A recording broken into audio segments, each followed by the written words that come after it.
Quizás debería haber más mujeres en los mercados bursátiles para volverlos más estables. Aldo Rustichini. ¿Somos conscientes de todos los factores que nos influyen a la hora de tomar una decisión? Al igual que muchos economistas, solemos pensar que nuestras decisiones están basadas en razonamientos fríos y calculadores, pero no podríamos estar más equivocados. En este capítulo de Redes, el neuroeconomista de la Universidad de Cambridge, Aldo Rustichini, le explica a Punset que el 90% de nuestras decisiones son inconscientes y que esto no es motivo de alarma. La mayor parte de estas elecciones están basadas en un proceso muy ingenioso y sofisticado que garantiza un análisis preciso y racional, a pesar de ser inconsciente.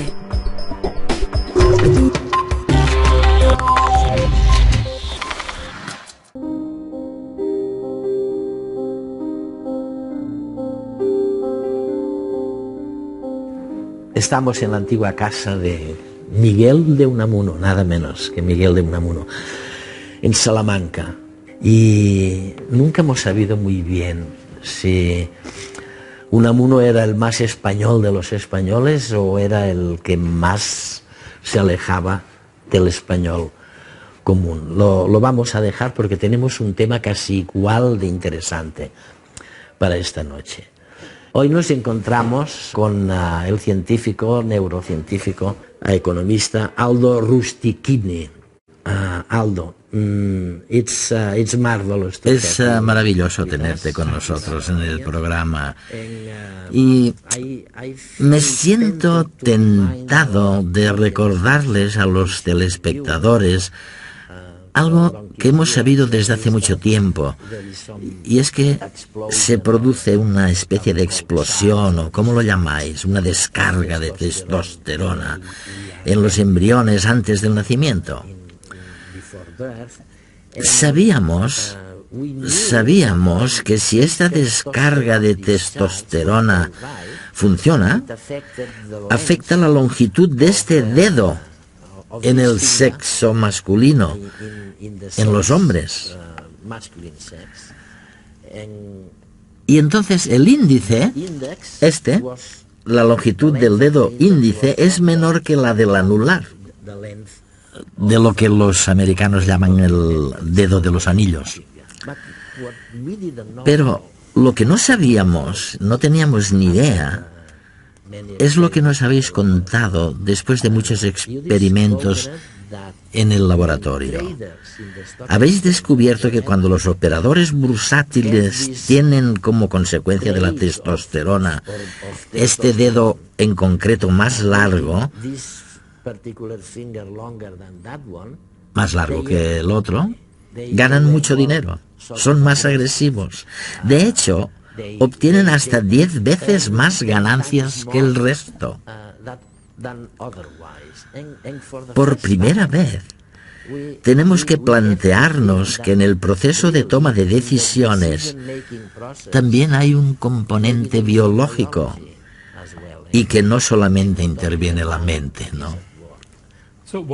Este descubrimiento surgió tras un estudio que realizamos con John Coates y otros expertos de la Universidad de Cambridge con operadores bursátiles de la City de Londres. Los datos con los que contábamos eran, por un lado, las ganancias de los operadores bursátiles durante un periodo de varios años, y por el otro, la proporción entre la longitud del segundo dedo de la mano, el índice, respecto a la del dedo anular. Esta proporción en los hombres suele estar por debajo de 1, de modo que el índice es más corto. Sí, más que el anular. Cuanto menor es esta proporción, es decir, cuanto menor es el índice respecto al anular, tanto más masculino, si se me permite utilizar el término, es el individuo. Y sabíamos que ese rasgo estaba relacionado con una mejor capacidad en varios campos, por ejemplo en la música y el deporte, y también en ciertas capacidades mentales. Por tanto, resultaba natural preguntarse si también provocaría que los operadores bursátiles ganaran más dinero. Medimos tanto esta proporción como los beneficios de los operadores y descubrimos que efectivamente los que tenían una proporción menor estaban ganando 10 veces más que los que tenían una proporción mayor, más parecida a la de las mujeres. Y la pregunta era, ¿qué significa? De hecho, tiene que ver con lo que algunos denominan exuberancia irracional. Y la explicación más rápida a la que se puede llegar es, vaya, las personas más masculinas presentan una proporción menor y son más agresivas, están más dispuestas a correr riesgos, lo que explica por qué ganan más dinero. Más dinero.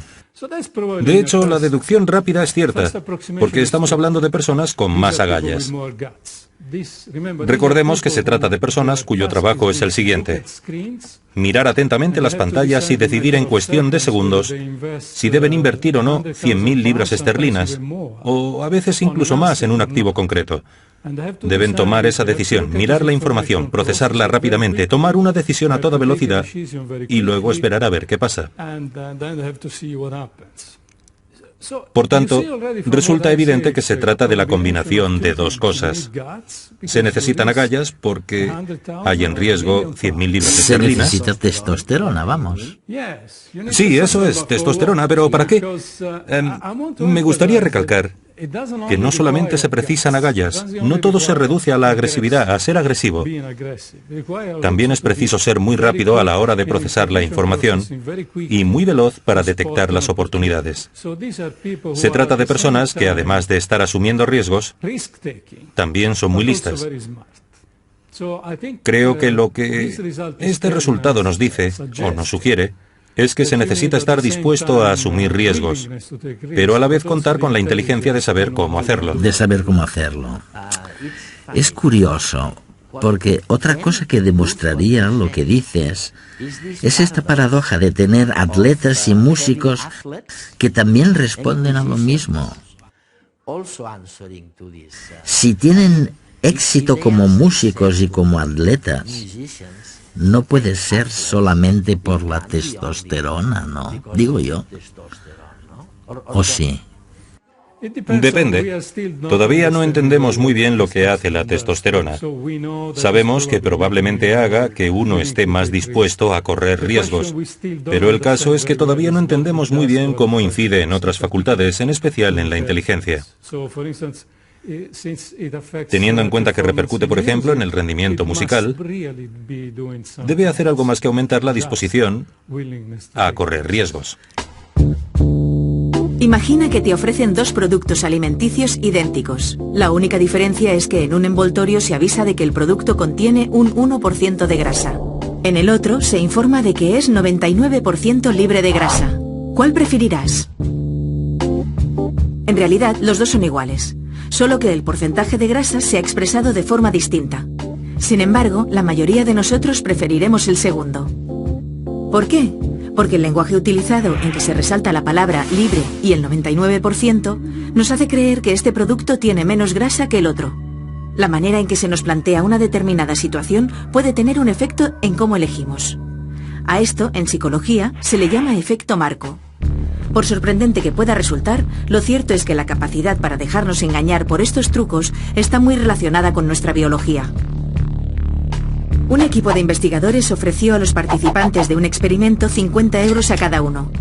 Los voluntarios debían decidir si querían apostarlos a un juego de azar. A algunos de ellos se les decía: puedes apostar o no. Si no apuestas, perderás 30 euros. Para otros, el enunciado era diferente. Si no apuestas, ganarás 20 euros. Es evidente que ambas afirmaciones se corresponden con una misma realidad. Teniendo en la mano 50 euros, lo mismo da perder 30 que quedarte con 20. El resultado es idéntico. Sin embargo, utilizar el verbo perder o el verbo ganar puede modificar la decisión de apostar o no. Ante la perspectiva de perder 30 euros, ciertos participantes preferían apostar, mientras que cuando la opción era presentada como ganar 20 euros, se decantaban por quedarse con ese dinero seguro. Otros, en cambio, no se veían influenciados por el tipo de enunciado. Independientemente de las palabras, apostaban o no según creían conveniente. Los investigadores detectaron que algunas personas son más susceptibles que otras al efecto Marco. ¿Existe alguna causa fisiológica que explique esta predisposición? Los científicos hicieron un análisis genético de los jugadores y descubrieron que aquellos cuyo comportamiento dependía más de este efecto poseían en su ADN una variante de un gen relacionado con el transporte de serotonina. Pero, ¿qué es la serotonina? ¿Y qué tiene que ver con todo esto? La serotonina es una sustancia que segregan las células nerviosas, una especie de aceite lubricante en el cerebro, especialmente en la amígdala, que facilita las conexiones neuronales. La amígdala es un área muy primitiva, relacionada con la gestión de las emociones. En los jugadores más sensibles al efecto Marco, la variante del gen producía, a través de la serotonina, una mayor activación de la amígdala en el momento de elegir si apostar o no. Es decir, hacía que la respuesta fuese más visceral, más basada en las emociones, menos racional. En general, podemos concluir que, al igual que uno tiene los ojos azules porque posee un gen que lo predispone, parece ser que uno puede tener una amígdala más activa por el mismo motivo, por lo que dicta su genética. Esta característica sería algo negativo para un broker, puesto que si se dedicara a tomar decisiones rápidas relacionadas con el dinero, sería una presa fácil para caer en trampas a la hora de elegir cuándo comprar, vender o abstenerse de hacer una transacción. Es curioso porque estamos bordeando realmente una ciencia nueva. Es decir, tal vez pensábamos que las personas ganaban dinero por la teoría del Homo economicus, ese ideal del hombre económico para el que lo único importante era el racionalismo, saber mantenerse frío, calculador. Pero ahora nos dices que si realmente intentamos saber cómo irá la economía utilizando este esquema, estamos perdidos, porque hay otros factores que son igualmente importantes. Ahora vemos que todo ello interfiere con nuestro concepto de la economía y de la toma de decisiones. Oye, es muy importante. Sí. De hecho, está surgiendo una nueva ciencia llamada neuroeconomía, cuyo objetivo es combinar las herramientas y conceptos de la neurociencia y de la economía para lograr una visión más completa a la hora de estudiar el hombre económico. Ahora comprendemos mejor cómo se toman decisiones en el cerebro y cómo se incorporan las emociones al proceso de decisión. ¿Podemos imaginar un día o una situación en la que, analizando esto y otros hechos biológicos, podamos decir que la crisis que sufrimos se debe a que las personas, los operadores bursátiles, actuaron de una manera biológica, sin pensar en la inteligencia que comentábamos? Hay muchas cosas que podemos aprender de esto. Por ejemplo, una conclusión a la que han llegado algunos, y la saco a colación porque tal vez resulte interesante debatirla, es que las personas con una proporción más masculina están más dispuestas a correr riesgos. Sí, pero quizá justamente esa sea la causa de la crisis en la que estamos inmersos. Y tal vez, hay quien sostiene eso, tal vez debería haber más mujeres en los mercados bursátiles para volverlos más estables. Es una posibilidad. Podemos decir que si queremos un mercado financiero más estable, podemos incluir a más mujeres, a menos personas que se arriesguen, y conseguir así mercados financieros más estables. Es una idea que merece la pena debatir. Al principio yo mismo trabajé como economista y solía considerar la economía como una ciencia deductiva. No sabíamos demasiadas cosas sobre la manera en la que se tomaban las decisiones. Pero ahora estáis abriendo el camino para que la economía no solamente sea deductiva, sino también inductiva. ¿Tendremos más información para recopilar y juzgar? ¿No? Sí, la economía ahora es una disciplina mucho más experimental que antes. Formulamos hipótesis, pero luego las ponemos a prueba para comprobar su validez. Creo que ahí radica la novedad de los últimos 20 años, especialmente con la neuroeconomía de los últimos 10 años. Es verdad. Me siento orgulloso de ser economista.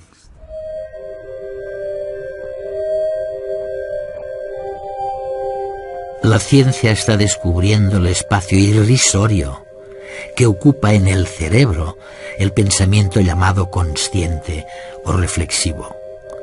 La inmensidad está ocupada por el inconsciente y por lo tanto por las emociones y por la intuición. Cuando una persona decide irse a la cama con alguien, viajar o cambiar de trabajo, no se trata de una resolución siempre ponderada. La mayoría de las decisiones que afectan nuestra vida se toman inconscientemente, porque no disponemos ni de toda la información, ni del tiempo necesario para ponderarlas. Las nuevas investigaciones van incluso más allá. Científicos como Aldo Rustichini nos revelan que las decisiones inconscientes están moduladas también por factores insospechados, como la biología y los procesos fisiológicos que vivimos en el vientre materno. Ahora ya no quedan dudas. La intuición es un proceso mucho más sofisticado y complejo de lo que creíamos. Es una idea muy optimista al fin y al cabo, porque resulta que el inconsciente trabaja a nuestro favor. Y es mucho más racional de lo que creíamos. No es en vano que la neurología y psicología modernas nos sugieren que podemos confiar en la intuición como si fuera una fuente del conocimiento tan válida como la razón. Estoy pensando ahora en lo que denomináis efecto marco. Esto sugiere en realidad que el proceso de toma de decisiones tiene lugar en el plano subconsciente. En la mayoría de nuestras decisiones no tenemos ni idea de por qué hemos tomado la decisión que hemos tomado. Nunca nos lo habíamos planteado. Pensábamos que éramos tan sabios, tan racionales, tan perfectos, que sopesábamos todos los motivos y en función de eso decidíamos en un sentido u otro. Todas nuestras decisiones, o el 90%, arrojemos una cifra, el 90% de nuestras decisiones son inconscientes. Inconscientes. Esto es lo que siempre hemos dicho los economistas. Siempre he afirmado que nuestra toma de decisiones es extremadamente complicada. Es como jugar al billar. En el billar, cuando haces un lanzamiento muy complicado, no te paras a calcular todos los ángulos posibles. Realizas el lanzamiento según lo que sientes que hay que hacer. Y muchas veces la jugada sale bien, igual que puede salirles bien a los que se dedican a invertir. Por tanto, es cierto que la mayor parte de nuestras decisiones son inconscientes. Pero eso no significa, y me parece importante puntualizarlo, que sean irracionales. Puede que sea todo más racional de lo que creemos. Hay procesos que son inconscientes, sí, pero realizan un análisis de la situación tremendamente racional, muy realista y extremadamente preciso. Por eso afirmo que aunque la mayor parte de nuestras decisiones las tomemos inconscientemente, se trata de un pensamiento muy ingenioso, muy racional, muy sofisticado. El juego del ultimátum es un experimento que sirve para detectar nuestra capacidad para decidir de forma emocional. Lo juegan dos jugadores.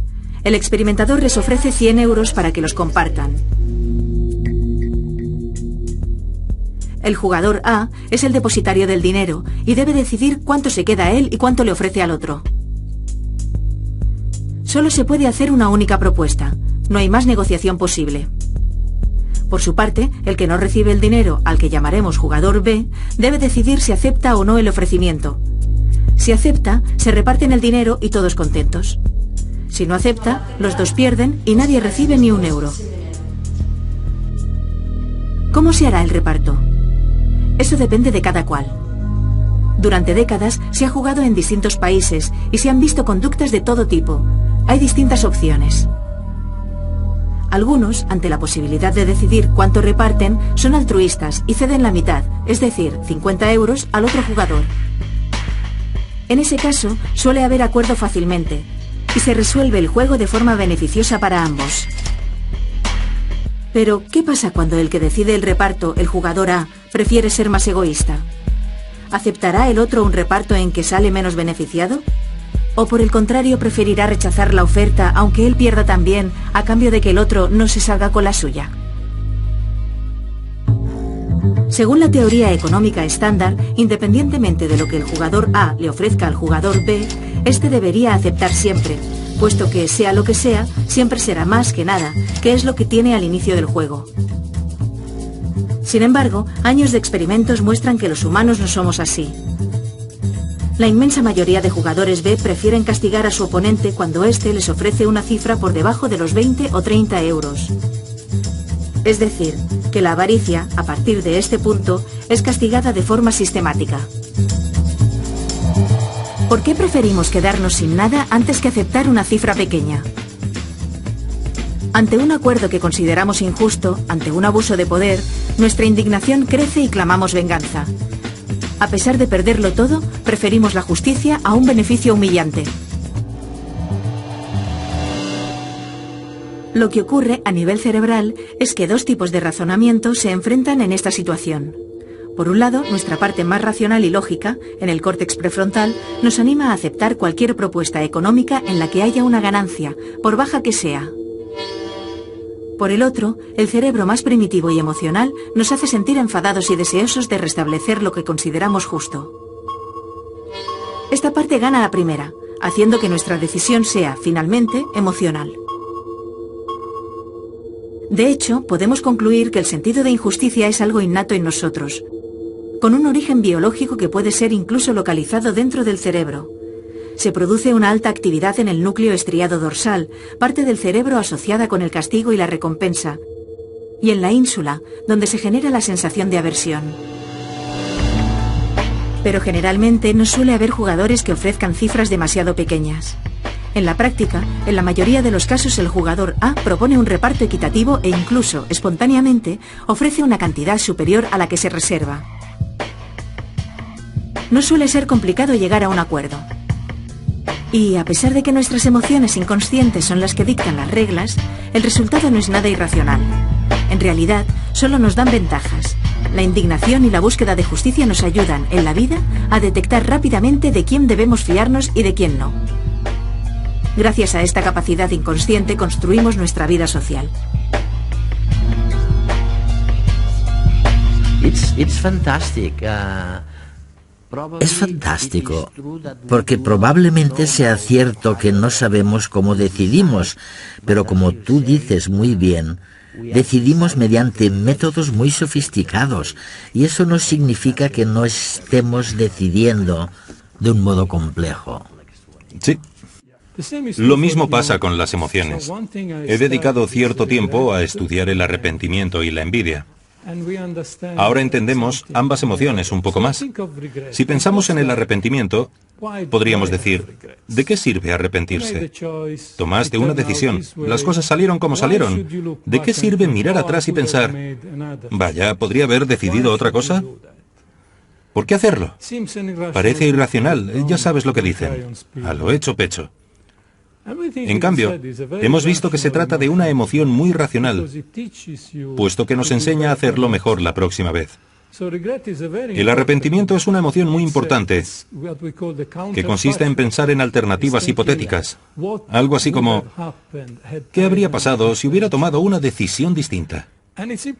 Y es importante porque la próxima vez que te enfrentes a una decisión parecida, recordarás el arrepentimiento que sentiste y tendrás más cuidado a la hora de decidir. Así pues, el arrepentimiento es muy importante porque, aunque parezca que simplemente mire hacia atrás, no es inútil, sino que nos enseña a tener más cuidado con nuestras decisiones la próxima vez. Y lo mismo ocurre con la envidia. La envidia es más o menos como el arrepentimiento, ¿sabes? Se parece... Bueno, la envidia también es importante porque nos enseña que las otras decisiones que podríamos haber tomado quizás sean mejores. Y la próxima vez que tengamos que decidir, lo haremos mejor. Tendremos más cuidado. Por tanto, ni el arrepentimiento ni la envidia son emociones malogradas o inútiles. Y definitivamente no son irracionales. Nos enseñan a elegir mejor. La envidia puede volverse una emoción negativa, que simplemente te haga sentir mal porque no te han salido las cosas tan bien como al resto. Me parece importante tenerlo en cuenta en la educación, porque creo que debemos educar a los niños para que sean competitivos, pero de un modo positivo. Hay que mirar lo que hacen los demás, porque siempre podemos aprender algo del resto, y el éxito de los demás nos puede motivar a mejorar. Pero no hay que dejarse llevar por la envidia, sino tener la dosis justa de competitividad. Por cierto, creo recordar, y puedo estar equivocado, por favor que me corrijan los telespectadores, pero recuerdo que Miguel de Unamuno dedicó algún tiempo a analizar la diferencia entre el arrepentimiento y la envidia. Lo fantástico de lo que dices es que si esto es cierto sobre el arrepentimiento y la envidia, resulta que nos ayuda, aunque siempre nos hayan enseñado a evitar sentirnos envidiosos o arrepentidos.